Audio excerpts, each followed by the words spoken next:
Loving your country must mean accepting your responsibility to do your part to change it. If you do, your life will be richer, our country will be stronger. We need your service right now, at this moment, our moment in history.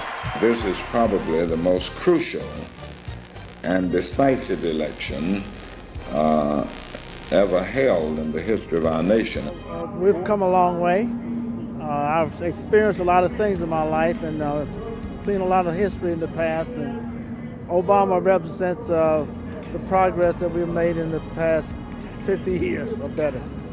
This presidency is one of the greatest historical moments in American history and one of the key events in the plight of African Americans. When asked, what do people of color feel about the outcome of the November 4th election? The answer can only be Obama.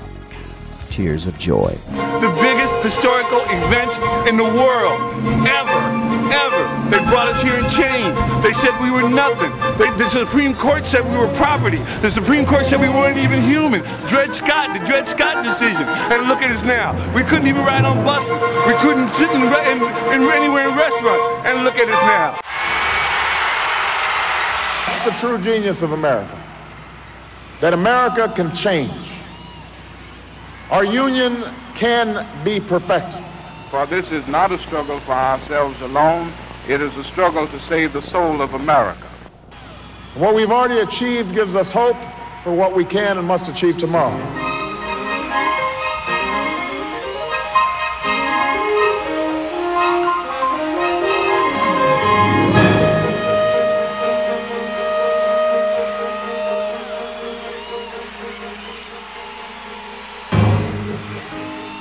Deep in the minds of African Americans and most people of color were the memories of pain, injustice, and the inhumane thorns of the past.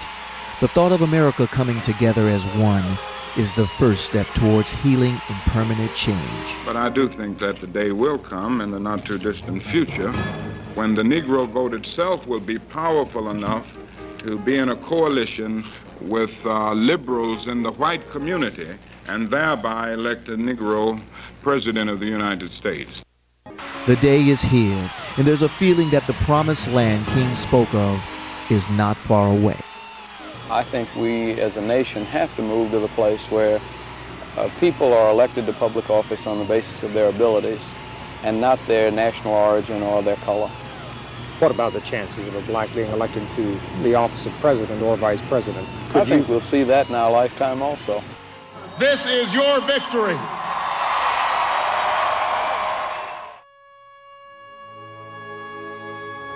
The powers that be have created conditions so that black people have continually perpetuated the crabs in the barrel struggle to survive. This misdirected war has been ongoing and constant. It has changed from blatant to subliminal.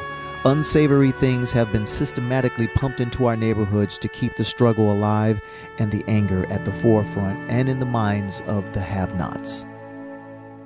Slaves were beaten, starved, and treated as property. Families were torn apart and sold to different parts of the country.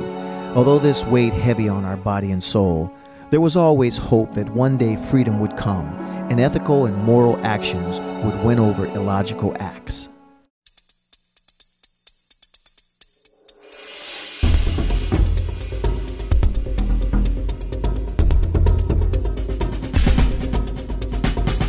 The civil rights movement evolved out of anger and frustration of many people of color.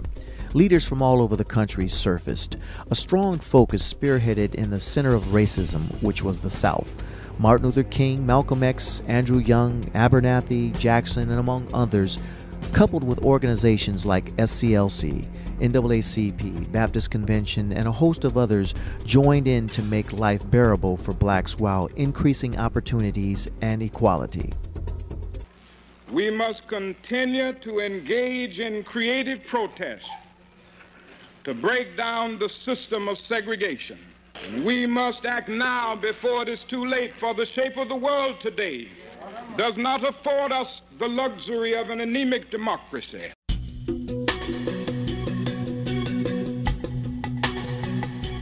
Despite the obvious social struggles, African Americans found themselves rekindling old talents and developing new skills that would be recognized by the world. Singing, dancing, comedy, and acting were art forms that placed entertainers in the spotlight. It was hard to not recognize or deny their talents. These performers were not only admired by the world, but set popular trends that were followed by blacks and whites alike. African Americans stayed with the tradition of passing down their art form and skills to the next generation. Jazz was the perfect example where the former generation always schooled the next. Jazz became one of America's leading cultural exports, which can be found in various derivatives all over the world.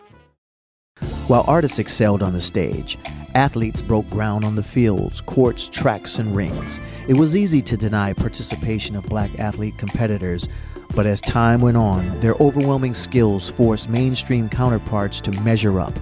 When in competition, it was hard to overlook the overpowering skill levels as points racked up, records were smashed, and championships were acquired. The dominance of black athletes was a source of pride in the community, and the ultimate objective they all strived to achieve. Competition was the visual outcome, which couldn't be hidden in files or doctored in paperwork or erroneous rules. The winners were clear.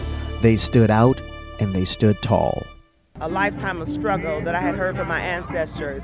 It seemed like it had finally ended. There's hope for my child. And it just goes to show you that black people have advanced so far and that we can do anything. Against all odds became a theme as politicians excelled. Lawyers fought for reform and implemented new precedents. Medical practitioners developed new techniques, and businessmen set new standards of excellence. In most areas of society, blacks struggled to get in, then managed to perfect that discipline to the point of excellence.